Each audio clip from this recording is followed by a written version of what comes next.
मुसलमान राजाओं ने धीरे धीरे ब्राह्मणों पे और उनकी भाषा संस्कृत पे और उनके ग्रंथों पे प्रहार शुरू, आज भी वही हो रहा है। उन्होंने ब्राह्मणों को अपने तिलक लगाना मुसलमान पीरियड में बैंड था। आप संस्कृत पढ़ा नहीं सकते थे, आप संस्कृत का ग्रंथ कहीं रख नहीं सकते थे। और उस समय में जब यूनिवर्सिटियां, नालंदा की लाइब्रेरी 6 महीने जलती रही, यूनिवर्सिटियां बंद हो गई, तो ब्राह्मणों ने एक्सट्रीम पॉवर्टी में, ब्राह्मणों ने दरिद्रता में एक एक दो एक किसी धारा के ग्रंथों को यहां संजो के रखा दिमाग में, क्योंकि किताब तो दिखती है, किताब तो वो जला देते थे। आज भी आप अगर मिडिल ईस्ट में जाते हो, आप भगवत गीता की कॉपी ले जा नहीं सकते, वो आपके सामने फाड़ दी जाएगी, श्रेड कर दी जाएगी।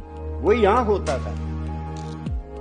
जो पंडित परंपरा थी, हर गांव में पंडित था, वो टीचर भी था, वैद्य भी था और सलाह देने वाला साइकेट्रिस्ट भी था। वो पंडित जो ब्राह्मण थे, वो moral examples, social role models and intellectual leaders थे सोसाइटी के। They organize the resistance and that is why wherever the Muslim armies they captured even a small town, they did 4 things one after the other. They destroyed the temple, built the mosque, because the Brahmins used to live around the temple. They slaughtered the Brahmins wholesale because they knew that they are the ones who organized the resistance. They killed all male children 5 years and above, and they carried away number 4 all the young girls. This they did everywhere. In North India, you don't have a single big temple left. पंडित जो थे, वो एक पांडुलिपि को सोने से ज्यादा कीमती समझते थे।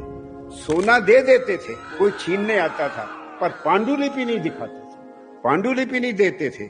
पर उनकी इतनी दरिद्रता हो गई कि पंडिताइनों ने पांडुलिपियों की लकड़ियों से चूल्हा जलाना शुरू किया। लकड़ी नहीं थी उनके पास, और पांडुलिपियों को किचन गार्डन में फेंक दिया, किचन गार्डन में, क्योंकि उसको ग्रंथ को आप जला नहीं सकते। और उनके बच्चे, उन्होंने देखा कि जो लड़का, जो बच्चा अंग्रेजी शिक्षा लेता है, वो तो आगे बढ़ जाता है। और ये मेरे पिताजी पांडुलिपियां संभाल के खाने के भी मोहताज हैं। तो उनके बच्चों ने संस्कृत भाषा पढ़ना, वेदों का अध्ययन और ये सब, और पुरोहितगिरी सब बंद कर दिया। जब से ब्राह्मणों ने अपना धर्म छोड़ दिया, हिंदू धर्म का ह्रास हो गया। क्या धर्म छोड़ दिया? वेद अध्ययन छोड़ दिया। पर इसमें कसूर ब्राह्मणों का नहीं है। महाभारत में पढ़िए, सबसे कठिन धर्म ब्राह्मण का धर्म है। ब्राह्मण का धर्म सबसे कठिन है जीवन यापन।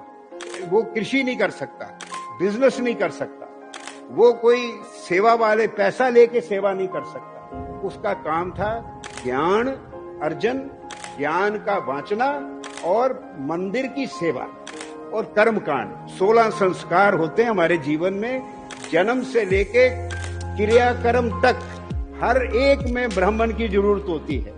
हम लोग टूरिस्ट गाइड को 51 रुपए दे देंगे झूठ बोलने के लिए, गलत बातें बताएगा। पंडित अगर कहेगा जी मैं मंदिर दिखाऊं, अरे नहीं, ये चोर होते हैं।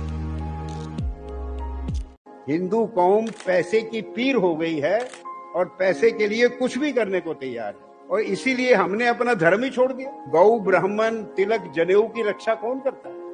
कोई करता है? कौन क्षत्रिय करता है आजकल? हम अपने आप को भूले बैठे हैं, हम कुछ जानते नहीं। बड़ा खुश हैं हम, पैसा है, पैसा मिल रहा है।